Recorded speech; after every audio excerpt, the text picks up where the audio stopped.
بسم اللہ الرحمن الرحیم۔ اس کتاب کا نام ہے dust to destiny, sudden death. آج کل بہت سی ڈیتھس اچانک ہوتی ہے اور کوئی بھی ڈائنگ پرسن کے پاس موجود نہیں ہوتا جو انہیں قبلہ کی طرف ٹرن کرے اور پرسکرائب ریچولز پرفارم کرے۔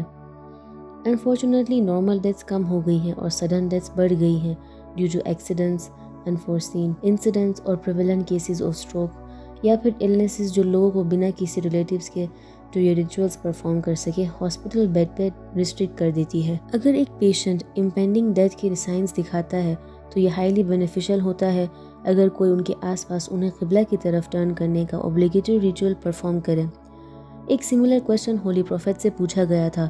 وہ اپنے کمپینینز کے ساتھ تھے جب انہوں نے کہا جو لوگ موت کے قریب ہیں انہیں شہادہ کہنے کے لیے پرومپٹ کرو اور جن کا آخری لفظ لا الہ الا اللہ ہو وہ جنت میں داخل ہوگا۔ کسی نے پوچھا ڈیتھ کے ایگنی کے وقت ہم اتنے بیولڈرڈ اور کنفیوزڈ ہوتے ہیں کہ ہم یہ ورڈز کہنے پہ فوکس نہیں کر پاتے۔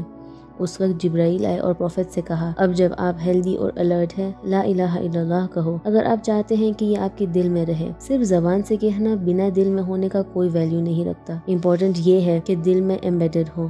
اگر کوئی اسے کہہ سکتا ہے تو یہ گریٹ ہے، اگر نہیں تو موسٹ امپورٹنٹ دل کا بلیف ہے۔ اس لیے جیسے پوئٹ سعدی کہتے ہیں اب جب آپ کے پاس آنکھیں ہیں آنسو بہاؤ، اب جب آپ کے پاس زبان ہے معافی مانگو، اب جب آپ کے پاس موقع ہے معافی تلاش کرو، نہ کہ جب اسپیکنگ سول سائلنٹ ہو جائے۔ آیت اللہ محمد تقی جعفری نجف کے ایک مسٹک شیخ مرتضیٰ طالقانی کے اسٹوڈنٹ تھے جو لیٹ آیت اللہ بہجت کو بھی کچھ پیریڈ کے لیے مینٹر کرتے تھے۔ علامہ جعفری نے ریکاؤنٹ کیا محرم 2 دن پہلے اپنے ڈیلی روٹین کے مطابق میں شیخ مرتضیٰ طالقانی کے پاس ایک لیسن کے لیے گیا۔ جب میں اندر آیا انہوں نے پوچھا تم کیوں آئے ہو؟ میں نے جواب دیا میں لیسن کے لیے آیا ہوں۔ انہوں نے کہا لیسن ختم ہو گیا ہے۔ مجھے لگا کہ شاید انہیں ڈیٹس کے بارے میں کنفیوژن ہے اور انہوں نے سوچا کہ محرم کی ہالیڈیز شروع ہو گئے ہیں۔ میں نے کہا ابھی محرم کو 2 دن بچے ہیں اور لیسنز ابھی چل رہے ہیں۔ انہوں نے کہا نہیں لیسنز ختم ہو گئے ہیں۔ انہوں نے ایکسپریشن یوز کیا طالقان کا گدھا چلا گیا صرف سیڈل بچ گیا، مطلب اسپرٹ چلی گئی ہے صرف باڈی بچی ہے۔ پھر انہوں نے لا الہ الا اللہ کہا اور آنسو بہانے لگے۔ مجھے سمجھ آ گیا کہ وہ اپنی موت کے بارے میں ایک میسج دے رہے ہیں اور یہ لیسنز پرماننٹلی اوور ہو گئے ہیں۔ میں نے پوچھا اگر وہ لیسنز اوور ہو گیا ہے کیا آپ ہمیں ایک اور لیسن دے سکتے ہیں؟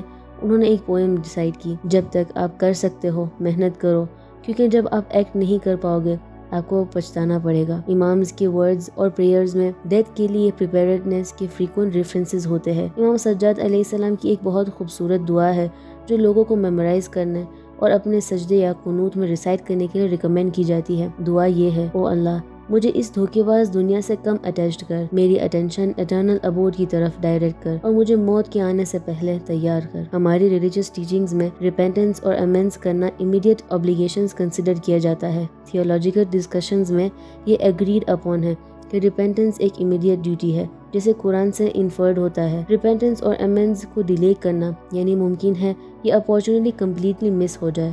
فار ایگزامپل اگر میں کہوں کہ میں بعد میں امینڈس کروں گا شاید وہ بعد میں کبھی ہی نہ آئے۔ منتھ آف شعبان میں یہ 3 پریکٹسز ہائیلی ریکمینڈڈ ہے، چیریٹی، پروفیٹ پہ بلیسنگز بھیجنا، خاص کر ویل نون پریئر ظہر کی صلات کے بعد، اور فورگیونیس مانگنا۔ یہ ایڈوائز کیا جاتا ہے کہ اس منتھ میں 70 ٹائمز استغفر اللہ و اتوب الیہ پڑھو اور بہت زیادہ فورگیونیس مانگو۔ ٹرو ریپینٹنس اور فورگیونیس تب کمپلیٹ ہوتی ہے جب ہم اپنی مسٹیکس کے لیے بنا ڈیلے کیے امینڈس کر سکیں۔ لیٹ شیخ مرتضیٰ ظاہر تہران میں اباؤٹ 50 یا 60 سال پہلے رہتے تھے۔ انہوں نے ایک بار ریکاؤنٹ کیا کہ مغرب اور عشاء پریئرز لیڈ کرنے کے بعد انہوں نے ریئلائز کیا کہ انہوں نے اسلامک رولنگز احکام ایکسپلین کرنے میں ایک غلطی کی۔ اس رات انہوں نے ہر اس انسان کے گھر گئے جو اس شام مسجد میں آیا تھا اور اپنی غلطی بتا کر اسے کریکٹ کیے۔ جب ان میں سے ایک نے پوچھا کہ اتنی جلدی کیا تھی، کل آپ کریکٹ رولنگ بتا کر اس بات کو سالو کر سکتے تھے، تو انہوں نے جواب دیا آپ جلدی میں نہیں ہیں لیکن شاید اینجل آف ڈیتھ ہے اور شاید کل کریکٹ کرنے کا موقع ہی نہ ملے۔ یہ ڈیلیگنس ویلیویبل ہے اور لائف میں خوشی لاتی ہے۔ انشاءاللہ آگے کا مطلب اگلے چیپٹر میں بیان کیا جائے گا۔ تب تک کے لیے اللہ حافظ۔